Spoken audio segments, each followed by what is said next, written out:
जानते हैं आगे की कहानी को एपिसोड नंबर 3 के साथ, जिसका नाम है द नोटबुक। एपिसोड की शुरुआत होती है ब्लैकथॉर्न सिक्योरिटी कंपनी में, जहां डन स्मिथ एक आदमी से पूछताछ कर रहा था। ये आदमी वही है जो पहले एपिसोड में क्लाइन का पीछा कर रहा था और इसका नाम जेनकिंस है। डन अपनी बियॉन्डर वाली पावर का इस्तेमाल करके जेनकिंस के सपने में झांकता है और उसे पता चलता है कि एंटीगोनस फैमिली की किताब इसके पास थी, लेकिन इसने वो किसी और को बेच दी। लेनर्ड उसकी गर्दन के पीछे एक सिंबल भी देखता है और समझ जाता है कि ये आदमी सीक्रेट ऑर्डर के लिए काम करता है। अभी के लिए समझ लो कि सीक्रेट ऑर्डर बुरे लोगों का ग्रुप है। खैर, ये समझ जाते हैं कि सीक्रेट ऑर्डर वाले भी एंटीगोनस नोटबुक के पीछे लगे हुए हैं और वो इसका गलत इस्तेमाल कर सकते हैं। तो इन लोगों को वो नोटबुक सीक्रेट ऑर्डर से पहले ढूंढनी होगी। तभी इन्हें एक आदमी आकर बताता है कि क्लाइन को नोटबुक के बारे में कुछ पता चला है। पिछले एपिसोड में क्लाइन को पता चला था कि ओरिजिनल क्लाइन उस किडनैपर वाले घर में जा चुका है और उसके ठीक सामने वाले कमरे में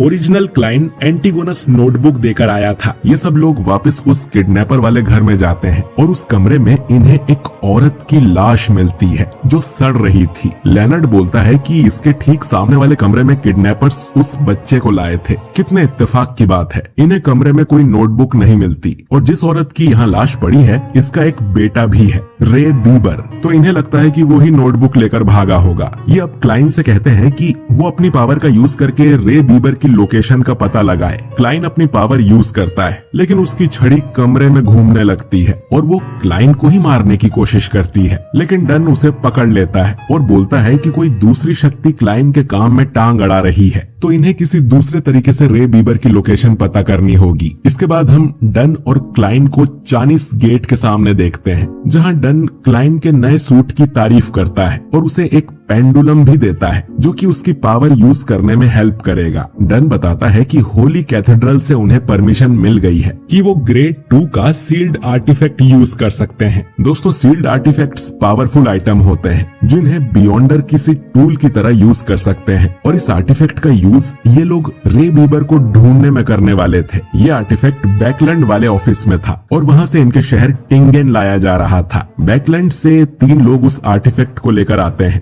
जिनके नाम थे बोर्गिया और हार्सन। ये दोनों सीक्वेंस 7 और 8 के बियॉन्डर्स हैं। इनके साथ डेली नाम की एक लड़की भी थी जो सीक्वेंस 7 की बियॉन्डर है। डेली से क्लाइन एपिसोड 1 में भी मिला था जब वो उसके माइंड में झांकने आई थी। हार्सन बोलता है कि हमारा मिशन बहुत खतरनाक है, इसमें हमें सीयर वाले बियॉन्डर को नहीं ले चलना चाहिए क्योंकि इसके पास लड़ने की कोई पावर नहीं है। जो आर्टिफैक्ट ये लोग लेकर आए थे उसका नाम है 2049। डन पूछता है कि 2049 थोड़ा ज्यादा रिस्की नहीं हो जाएगा? हार्सन कहता है कि अगर तुम्हारा शक सही है कि रे बीबर एंटीगोनस फैमिली का ही कोई वंशज है तो उसे ढूंढने के लिए 2049 से अच्छा कुछ हो ही नहीं सकता, क्योंकि ये आर्टिफैक्ट एंटीगोनस फैमिली ने ही बनाया था। खैर, ये लोग आर्टिफैक्ट को बाहर निकालने वाले थे। हार्सन अब सबसे कहता है कि अपना एक हाथ उठाकर ऊपर नीचे करते रहो और कुछ भी हो जाए रुकना नहीं है। क्लाइन सोचता है कि ये क्या मजाक है, ऐसे तो स्कूल के बच्चों को पीटी करवाते हैं, लेकिन सब कर रहे थे तो क्लाइन भी ये एक्सरसाइज करने लगता है। इसके बाद ये लोग आर्टिफैक्ट को खोल देते हैं और उसके अंदर से एक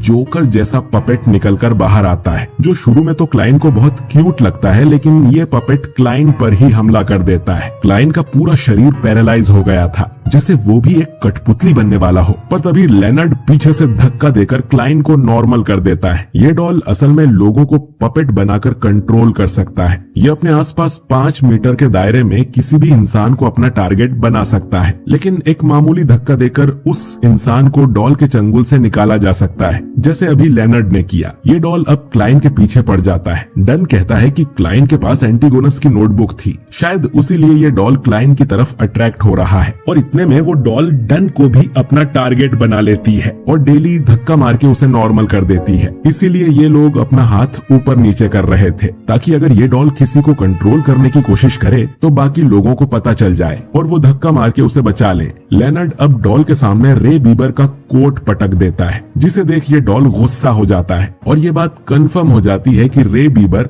एंटीगोनस फैमिली का वंशज है और ये उसकी लोकेशन तक इन्हें ले जा सकता है। ये लोग अब बाहर निकल जाते हैं और बाहर भी ये लोग अपना हाथ ऊपर नीचे कर रहे थे, जिससे क्लाइन को बहुत शर्म आ रही थी। दूसरी तरफ रे बीबर को हम एक पुराने से वेयर हाउस में देखते हैं जहां वो एंटीगोनस नोटबुक की पावर को अपने अंदर एब्जॉर्ब करने की कोशिश कर रहा था, जिसके लिए वो एक रिचुअल भी परफॉर्म करता है और नोटबुक को अपने पेट के अंदर समा लेता है। लेकिन कुछ गड़बड़ हो जाती है और वो एक मॉन्स्टर जैसा बनने लगता है। तभी यहाँ पर एक जोकर आता है और इसे भी हमने पहले एपिसोड में देखा था। ये जोकर भी सीक्रेट ऑर्डर का हिस्सा है और यहाँ नोटबुक लेने आया था, पर वो नोटबुक तो रे बीबर ने अपने पेट में डाल ली थी। तभी वो देखता है कि डन और बाकी नाइट हॉक्स भी यहाँ आ गए हैं, जिन्हें देखकर ये जोकर खुश हो जाता है। डन और बाकी लोग यहाँ उस डॉल के जरिए आए थे। क्लाइन अपनी पावर का इस्तेमाल कर बताता है कि उस वेयरहाउस में कुछ तो खतरनाक है। तभी उसका दरवाजा खुलता है और उसमें से एक बड़ा मॉन्स्टर बाहर आता है, जो कि रे बीबर ही था। अब क्लाइन को छोड़कर बाकी सब बियॉन्डर उससे लड़ने लगते हैं। लेनर्ड अपनी पोयम सुनाकर उसे सुलाने की कोशिश करता है, पर मॉन्स्टर पे उसका असर नहीं होता। डन डेली से कहता है कि इसकी कमजोरी का पता लगाओ, ये मर चुका है और उस नोटबुक के कंट्रोल में है। Daily I of dead skill का यूज करती है और मॉन्स्टर की कमजोरी पता लगा लेती है, लेकिन इन्हें कम से कम 3 सेकंड्स के लिए मॉन्स्टर को पकड़ के रखना होगा। डन अब अपनी पावर का यूज कर मॉन्स्टर को बांध देता है और तभी क्लाइन को भी कुछ होता है और उसे मॉन्स्टर के पेट में वो नोटबुक दिखने लगती है। मॉन्स्टर के अंदर से अब स्पाइक्स निकलने लगते हैं, जिनसे डन और लेनर्ड घायल हो जाते हैं और मॉन्स्टर इनकी पकड़ से छूट रहा था। तो क्लाइन अब नाइट स्लम्बर नाम की स्किल यूज करता है और उस मॉन्स्टर को सुला देता है। डेली अब उस मॉन्स्टर के पास जाके उसे गुब्बारे की तरफ फोड़ देती है, पर इसमें डेली भी घायल हो गई थी और उसे हीलिंग पोशन देके ठीक किया जाता है। खैर, क्लाइन अब उस एंटीगोनस नोटबुक को उठा लेता है और तभी वो जोकर पीछे से आकर नोटबुक छीनने की कोशिश करता है, लेकिन डन उसे गोली मार देता है। पर ये सिर्फ एक छलावा था। डन क्लाइन से कहता है कि नोटबुक को छुपा लो और 2049 के पास बिल्कुल मत जाना। ये जोकर सीक्वेंस 7 का बियॉन्डर था, यानी वो इन सबसे ज्यादा स्ट्रॉन्ग था। वो अकेला ही इन सब पे भारी पड़ने लगता है और ये फाइट सीन कमाल का था। वो बिल्कुल किसी सर्कस के जोकर की तरह कलाबाजियां दिखा रहा था और कोई अटैक उसे छू भी नहीं पा रहा था, लेकिन क्लाइन की गोली उसके पेट में लग जाती है। पर वो जोकर उस घाव को अपने पेट से अपने हाथ में ट्रांसफर कर लेता है। इसके बाद वो सबको चकमा देते हुए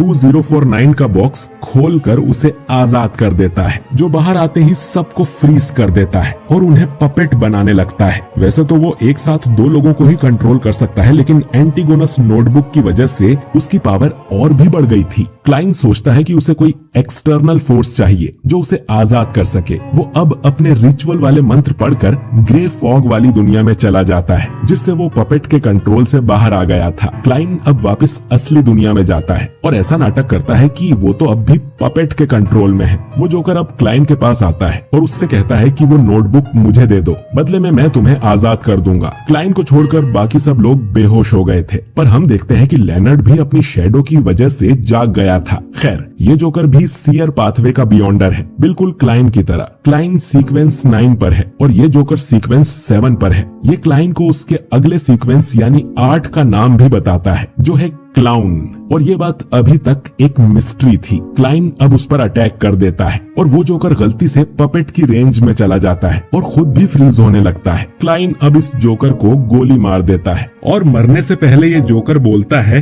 हॉर्नाकिस, जिसका मतलब क्लाइन को भी नहीं पता। इसके बाद पपेट का बॉक्स बंद कर दिया जाता है और सब नॉर्मल हो जाता है। लेनर्ड क्लाइन की तारीफ भी करता है कि तुम तो मेरी तरह स्पेशल हो। खैर, एंटीगोनस नोटबुक को चाइनीज गेट के अंदर बंद कर दिया जाता है और अब क्लाइन उसके खतरे से बाहर है। डन भी क्लाइन की तारीफ करता है कि आज उसने काफी अच्छा काम किया। क्लाइन यहाँ पर उस जोकर की बॉडी भी देखता है। डन उसे समझाता है कि तुमने कोई गलत काम नहीं किया, इसे मारकर तुमने बहुत लोगों की जान बचाई है। क्लाइन डन को भी बताता है कि उसे अगले सीक्वेंस 8 का नाम पता चल गया है, जो है क्लाउन। अगले दिन हार्सन 2049 को लेकर वापस बैकलैंड जाने लगता है और वो भी क्लाइन की तारीफ करता है कि एक सीक्वेंस 9 होकर भी उसने सीक्वेंस 7 वाले को हरा दिया और उसने क्लाइन से अच्छा सीयर आज तक नहीं देखा। खैर, ये लोग यहाँ से चले जाते हैं और डन क्लाइन को भी घर जाके आराम करने को बोलता है। क्लाइन को तभी महसूस होता है कि उसका पोषण डाइजेस्ट हो गया है, जबकि नॉर्मली एक पोषण को डाइजेस्ट करने में